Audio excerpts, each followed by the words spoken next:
Let me just make sure the audio's okay. Hi. Ignore the mess back there. Sorry, hiccups. Let me just lower that a little bit. If the background music is too loud, please let me know. But yeah, hi.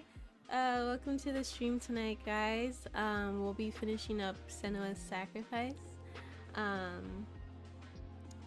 I don't have high energy tonight. It has nothing to do with the game. I'm actually excited to finish the game tonight. It's like I said last stream, it's a game where when I play it, I hate it, but when I'm not playing it, I think back on it fondly and I'm like, it's a pretty good game. It's a fun experience. So it's not that, it's just I've had a rough day yesterday and I'm still kind of like recovering from that, and I got cramps tonight. I think my period is starting, so like don't feel too hot.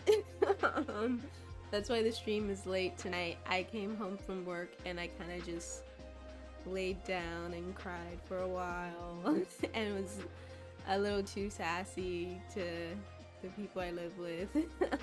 So I should probably apologize tomorrow. But yeah, tonight's just not one of those nights where I feel too good.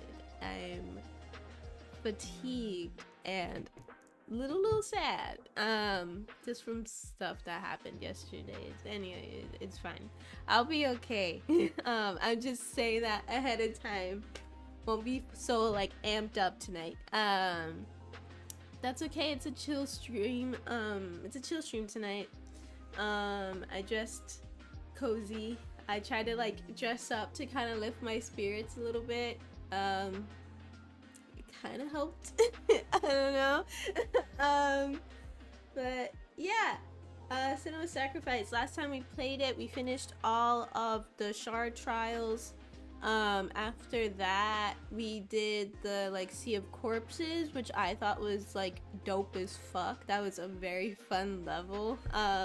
The shard trials were like, you know, they're just a series of puzzles. I was expecting like the battles afterwards to be like the scarier parts, but the parts afterwards, like especially like the Sea of Corpses and things like that, and a little bit of Fenrir's Lair, like was like nothing compared to like that dark maze we had to go through. I forget what it was for. It was like one of the shard trials we had to go through. To get one of the shards for the sword that Senua has to use to fight Hella, or whatever her name is, the god of hell, basically, the god of the underworld. The maze one we had to go through, that was like pretty dark, and by the end we like just got like a flashback of her abusive fucking dad. Like that level was terrifying for me. Like I got up and was like screaming from all the way over there, and I still managed to blow out the mic from how scared I was and how much I screamed. Oh shit, you don't hear the music at all now. Let me see what's going on with the music, because I don't see shit. Oh, the song ended. That's why it's like silent. I'm like, what the fuck? Okay, we should be good. But yeah, that's what we did last week. I don't know, time is an illusion. I told you last stream that this stream would actually be on Saturday, if things in my life aligned correctly and I got the new job that I wanted. But that turned out to be a bust, which is why I'm here today, sad. So, you know, we're back to our normal schedule until I manage to get another job and my schedule changes. But yeah, it's whatever. It's whatever. I'll figure it out. I'll figure it out. If anybody wants to hire me, please let me know. Yeah. Okay. That's pretty much all I have to say tonight. We can hop into the game now. Let me just make sure my category is correct. I don't think I changed it to... Yeah, I didn't change it to just talking, so we're gooch. We're gooch in the cooch. All right, let's start. Let me just find it first. Also, do you guys like the new background music? I really like it. It's like a lo-fi remix of some of the background songs from Super Monkey Ball. I love the Super Monkey Ball music so much. But I just no, it's too loud now. I just it's too hype to play as background music while I'm talking. But I did manage to find a lo-fi remix of the music, and the creator said that we can use it on streams, so hopefully you guys like it. The music I normally use in the background is like lo-fi remixes of Animal Crossing songs. I wanted to find lo-fi remixes to my sim music and things like that, but couldn't find it. So the Animal Crossing remixes were pretty good, but I don't really play Animal Crossing, whereas I have played it, and I have also played Super Monkey Ball, but I don't know, I wanted to change it up. All right, I'm already nervous because I'm, when you are playing the game, you get used to all the voices in your head, and then you stop playing and everything's quiet again. And I remember last stream, when I jumped right back into it, I was immediately overwhelmed by all the noises again. So I'm kind of dreading already, having to reacclimate to all of the schizophrenic voices that are gonna be just yelling and laughing and teasing and warning and shit. They do take a minute to get used to. Alright, here we go. For a second, I forgot the fucking controls. I'm already scared. Oh, God. It's always a trip getting right back into this for me. Still not used to it. Okay, my heart is racing already. This would be... Are there people... Mother. Okay, so people are crying out. Cool, that's fun. Trick me again. Alright. Alright. I know you're safe with the gods.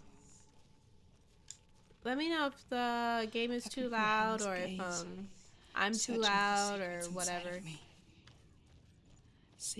I always worry about the audio being balanced or blowing out, and I always check the audio again. I'm here for Dillion. When I'm rewatching the streams when I'm done, just to see how it was. My vow, whatever the cost. All right. I'm trying to remind myself that we're up to the last level, so I'll be okay no matter what. But still fucking scared. There must be a way. You have to try. Get to the gate. She'll never make it. I don't know which way we're supposed to go. Everything sounds good. Cool, cool, cool. I don't know which way I should go.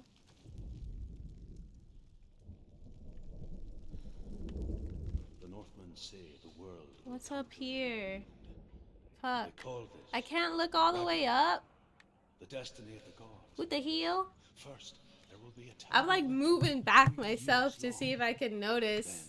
mankind will turn on Cause itself. I could go all the way up them stairs. Death, and people will forget Damn, what they girl, owe you their run kindred. real slow. Times will be hard. Crimes will be great. But I can also go It will through be an this age of way. axes and swords. I don't know what's The for wind what. will blow through abandoned You know? halls. Wolves will walk where children I think play. I'm supposed to end up over there. Or maybe there. Oh, is this supposed to be like from gate to gate to gate to gate? Maybe? Because it goes all the way down. And I'm guessing you have to like end up down there and then fight Miss Lady.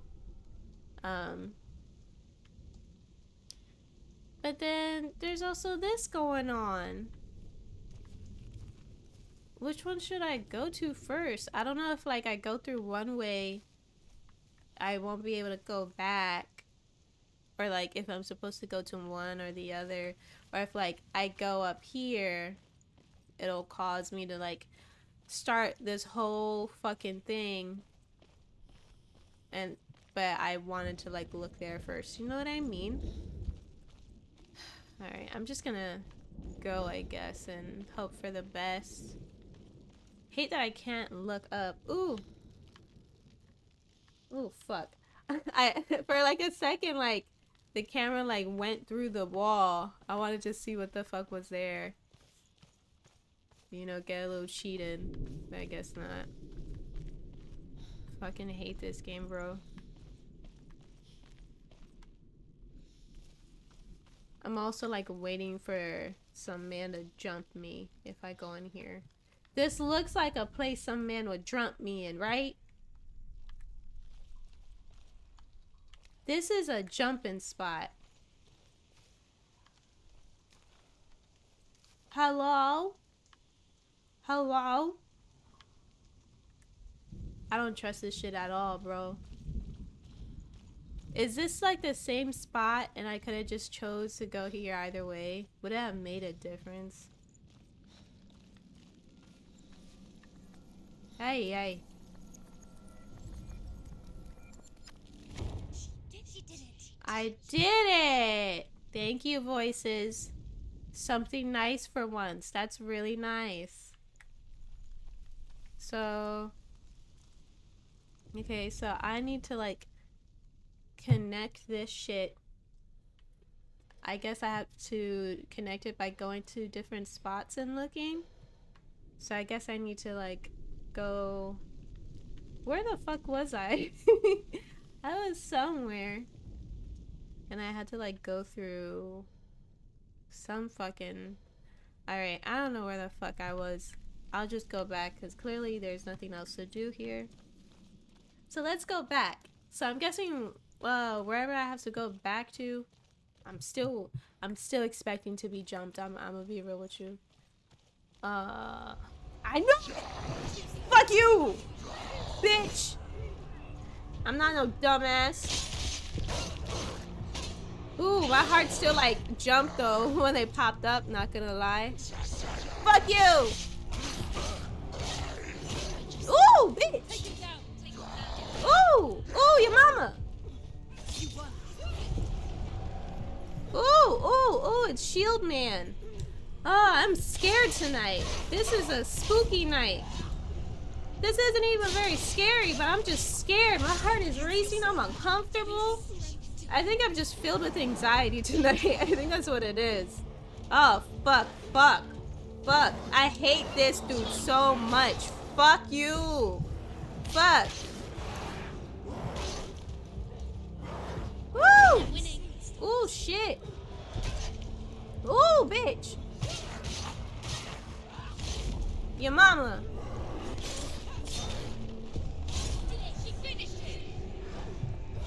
Oh my god. Fuck you.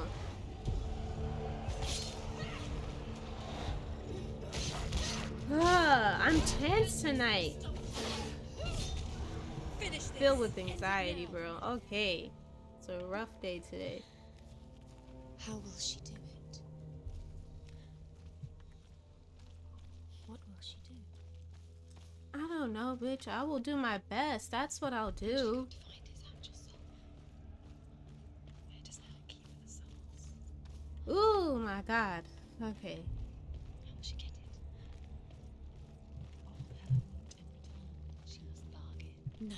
She'll kill Hella. She cannot bargain with Hella. Oh, that talisman scared me too. I'm telling you guys, I am like jumpy today. With Hella. What does Hella want? What can she give her? I saw that talisman, my heart went woo! I'm just off. I'm off tonight. She'd rather die. I just came from there, I think. But it's all she has to give. She Alright. has a warrior's Do I have to like look at it from here? I didn't even try that before. Alright, whatever. cursed soul. A cursed soul, Course blah she blah is, blah. No matter what she does. She can fight her. She can fight her at Ragnarok. She's a warrior. She's come this far. Hela will want to fight her. Strong. Ooh, I feel Her soul unsafe. is valuable. How? She can see it. The bridge. She can't cross the bridge. It's broken. She has to fix it. It's too dangerous. She's done it before. You have to fight her. She can't. The final battle. Get his soul back. It's the final task. Girl, why you looking at me like that? I told you I'm nervous tonight. She'll never make it. This isn't just a broken bridge, is it? The fuck else would it be? Mother, you showed me how to see further. To see the hidden wonders in our world. I'm looking and at explore it. new paths into the unknown. Okay. To lead so that others may follow. Or to warn so that they may avoid. That is our gift and our duty. I'm not going to look away in fear anymore. Okay, I gotta go up there and look probably. Ooh. Ooh. Ooh, I'm nervous. Am I fixing anything from here? I guess not. Why else would this be here then? Okay.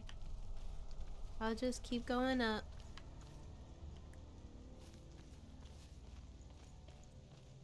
What's up here? Somebody gonna jump me?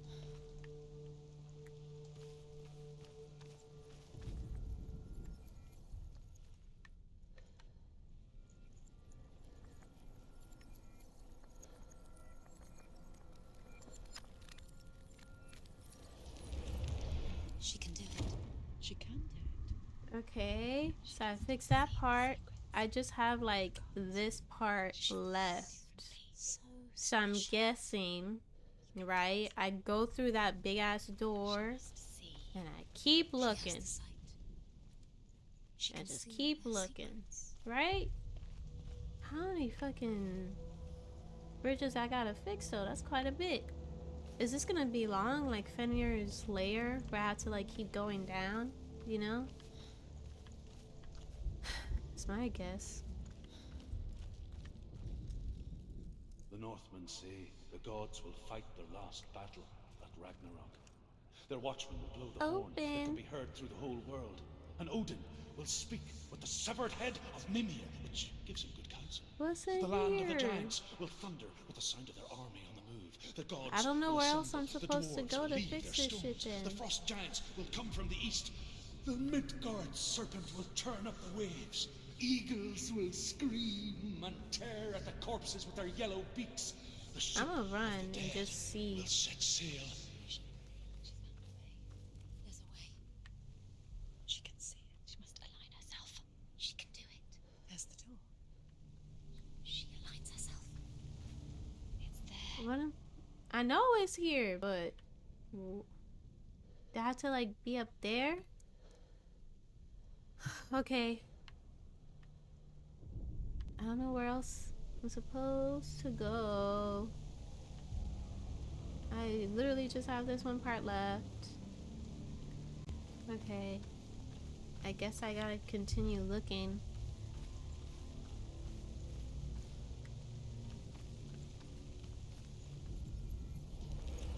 I heard that little twinkly noise. So. Okay. I see. That's why that torch was there. To illuminate the entranceway. I knew I wasn't bugging. Alright. So we'll go through there. And then probably get jumped. Oh, this part took you a while. Yeah. I figured there was nowhere else to go, so might as well just go on the bridge. It was a good thing I'm wearing earbuds because I heard that twinkly noise and I was like, there's probably some shit going on. I'm scared. It looks like we're inside of some prison and we about to get jumped. I'm too delicate for that shit. The Northmen say that at Ragnarok, I'm not going the gods inside will no face cell. a ship full of their foes, which Loki has steered to Asgard. It carries the fire giants, Can I the wolf open that this? will eat the sun, and all kinds of No, dark of course not. creatures. Alright. Search will Prison join break, them I with a guess. sword of fire. The cliffs will crash. Trolls She will keeps walk the going land. places that's Men will none of her tread the road business. to hell, That she should and not be in heavens at will all. split open. We could have been home. Chilling. Who jumping me now?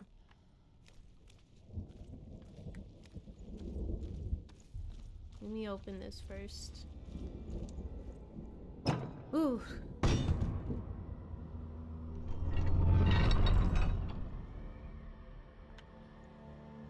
Why the spooky wind? Why the spooky noise, huh?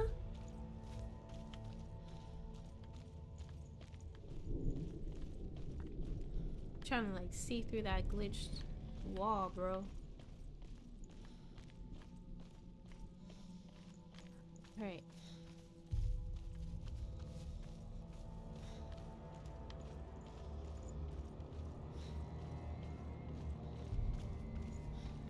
Ooh, there's more. Okay, there's multiple spots. Let's go here first. Ooh, somebody's gonna fight me here. This is jumping arena. Where you at? Where you at? Uh-huh. Uh-huh. Uh-huh. Uh-huh.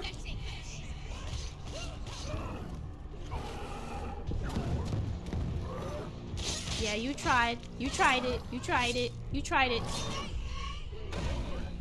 Ooh, shit! There's two of them! There's two of them!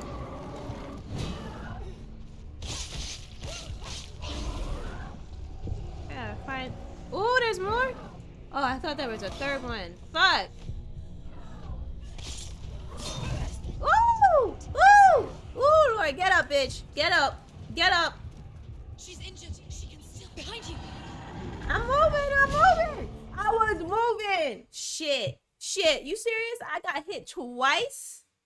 That's some bullshit. Do I even have to go in there, or was that just some tomfoolery? Was that a ruse? I don't know, but I'm gonna fight him anyway. Come through! Come through! And your mama! I don't think there's anything in here. He's down. Finish it. I didn't. What did I do? Bro, I was dodging. Ooh! I can't get hit more than once is what they saying. This is how I die. This is how I die. Okay. For once in my life, I might need to block. Which I never do. But I'm stubborn now. I'm stubborn. Fuck, I already was hit once. Oh! Oh! Oh, that was close. Back up, miss. Back up, girl. Woo! Uh-uh. Find a strong position.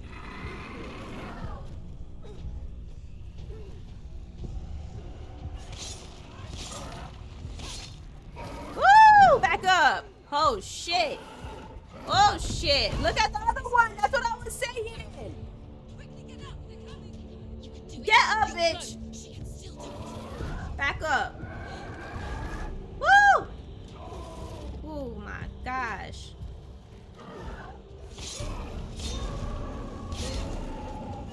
There's another one! Nah, that's too many guys.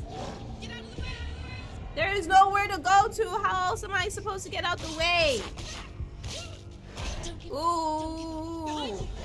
Ooh! Ooh! Ooh! My God! Oh my God! Okay. No, I was trying to focus on the shield boy. Alright, I guess I have no choice but to kill this guy. That's, oh my god, I was trying to focus on him in the first place. Alright, and there's at least one more.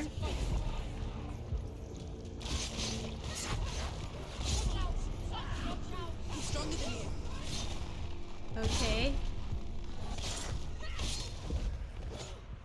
Whoo! No blocking. Blocking, what is that? Who is she? Yeah, I don't know who that is. What's that? Who is that? I don't know who that was. I don't know no misname blocking. Okay, so I did actually have to come here. Cool. Cool. That was annoying as hell. Oh my god. Alright. There's still more places I can go up to. So I'm gonna go up. Oh, it's just lore. Are you serious? Okay, whatever. Hey.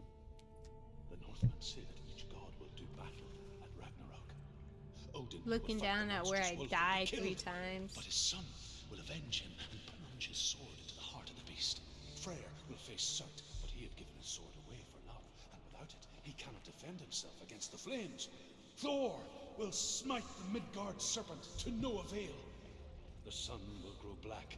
The earth will sink into the sea. The stars will disappear. Fire and water will meet. Steam will shoot up. Flames will play against the sky. This The guy's heavens really in his and earth narration and all bag the world tonight. will be burned. All the gods will be dead, and the warriors of Valhalla and the Am I getting people jumped here? everywhere. Okay. Senua, Wait a minute. I was like, Ragnarok, the circle and the lore stone show how for it many. is nigh. The circle and the lore stone show how many I have? Wait, what do you mean?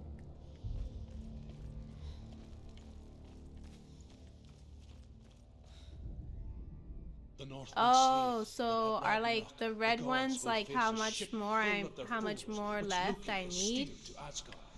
That's what Carries I'm the fire guessing. giants, I'm sure the I wolf missed that will eat the some, sun, and I'm all okay with that. kinds of dark creatures. Surt I think will I join them with a completed sword of the fire. The cliffs will ridge. crash. Trolls will walk the land. Men Okay, will I tread just the go this road way. to hell, and the heavens will split open. Yes, we heard you, sir.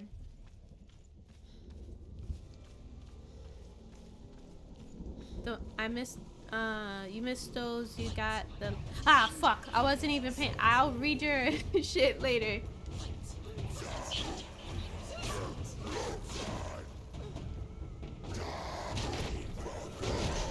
Woo! Fighting on the bridge. Dangerous. Dangerous. Ooh, you guys are tag teaming this shit, huh? I see. I see you. Ooh, miss. Miss me. Miss me.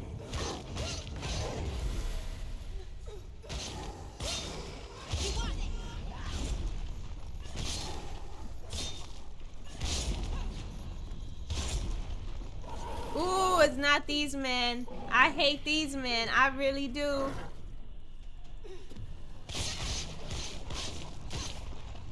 You can do this. Make it. Go again. Back up, back up, back up, back up. Back up, miss. They surround Ooh. you. She's not strong enough.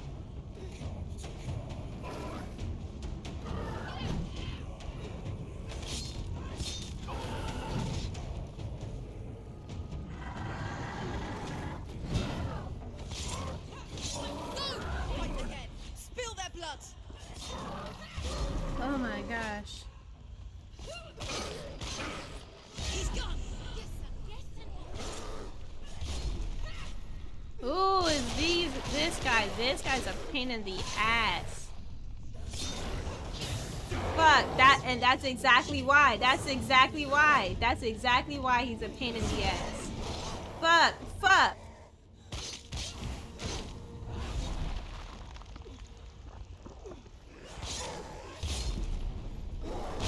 Fuck you.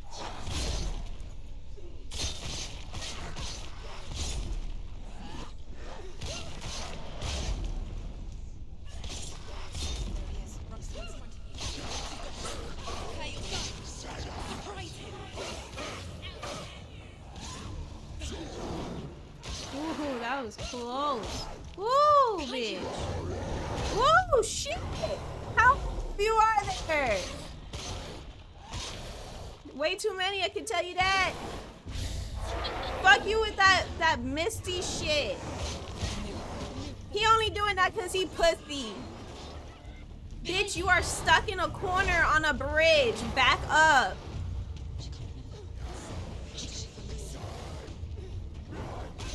Fuck, get up.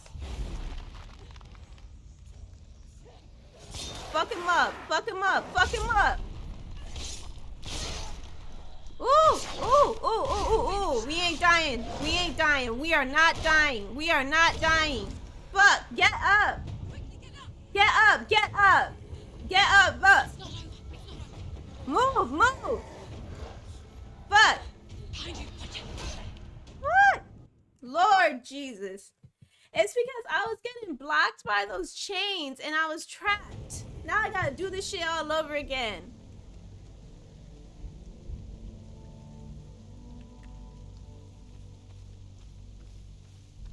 It's that Misty guy.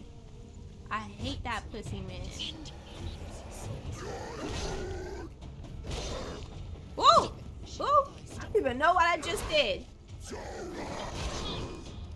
Oh my god. I don't know if that's a good thing or a bad thing.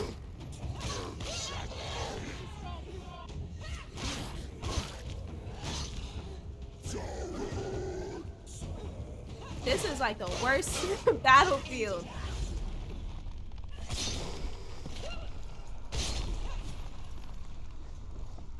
Who is this guy?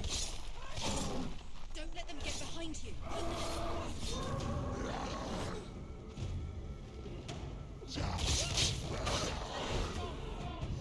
Oh my god.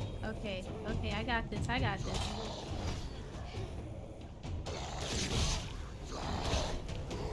Fuck you too. It's you, bitch. It's you, bitch. Pussy. Pussy. See? See? See? See? The moment I was fucking him up. The moment I was fucking him up, he did that. Because he's scared.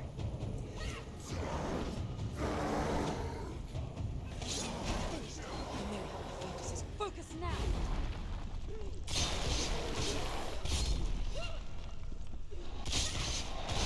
Alright, I'm trapped in a weird spot again. I gotta move. I gotta back the fuck up. I'm not going through this again. Absolutely not. Back up.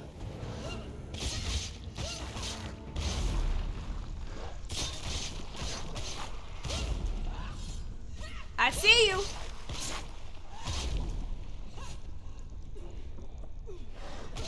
Ooh. Miss me with that.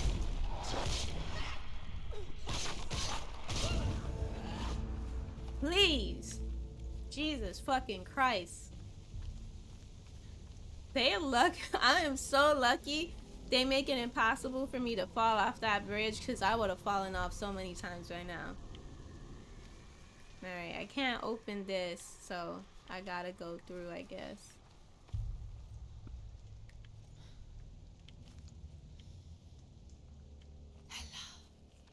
Woo! The path to Woo! That sudden whispering scared me. Holy shit. She's getting closer to Hella. She's going to die. I'm scared. Wait. What happens when she dies? What happens to Wait, didn't I just come from here? I don't want to die. I really worked my way all the way backwards. Okay. If she sacrifices herself, she sacrifices us. Wait, stop. We don't want to die. Stop. Senua, turn back. Hella. It's too dangerous. My arm is like in pain. Waves, eagles will scream and tear. This is like the corpses third with their time yellow I'm hearing beaks. this guy getting The his ship bag. of the dead will set Knock, sail. knock, hello. It's me. Heavy ass doors, bro. Wait. Ooh, this is nice. What happens to You us? got a nice place going on. Do we die too? We don't want to die. I don't want to die. We'll all die someday. I don't want to die. And when everyone's gone, even the gods will die. We don't want to die. I don't want to die. Senua, stop. Turn back. Stop. Stop her. Why is she? I'm like walking slowly on purpose. What happens to us? I'm not running through this. I am walking. This shit looks scary, bro. Stop her. Why would she? I hope this is the last part and I'm like done. Then maybe I can play Fall Guys and forget this ever happened, bro. I'm sorry. I didn't ask you to be a part of me. If you don't want to die with me, then leave me alone. I don't want to die. Please stop. Please stop. Please stop. Please stop. Please stop. Please stop. Please stop. You'll never come back if you go there. There is nothing to go back to. We only have each other. I mean, not with that attitude. Everyone suffers. They were right about me. Listen to me, not them. They were afraid. Am I fighting myself? Children scared of the dark. So was I. Nah. Monsters to fill the void. That doesn't make them real. They made them real. No.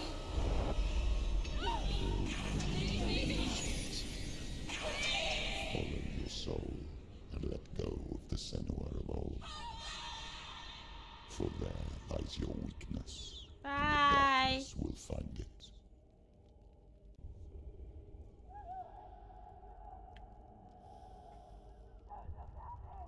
Ooh, ooh. Ooh, I thought that shit froze. Okay. Alright. It's not like the old stories, is it?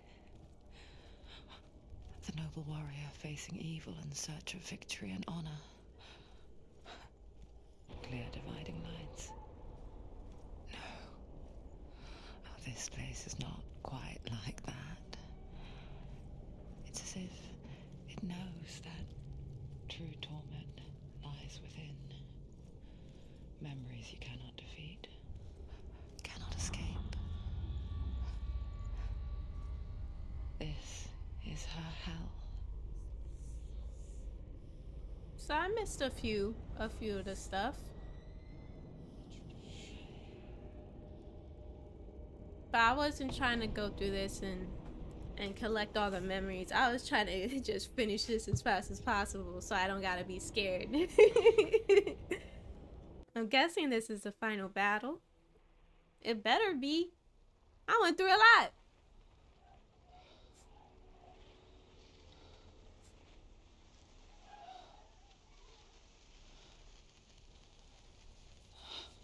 Oh, hey.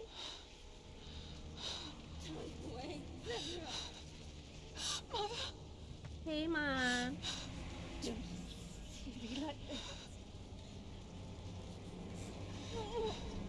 Turn away, Senua. Turn away, Senua. Ooh. You see it, Senua? You see the darkness, faces fear and suffering. You can see it.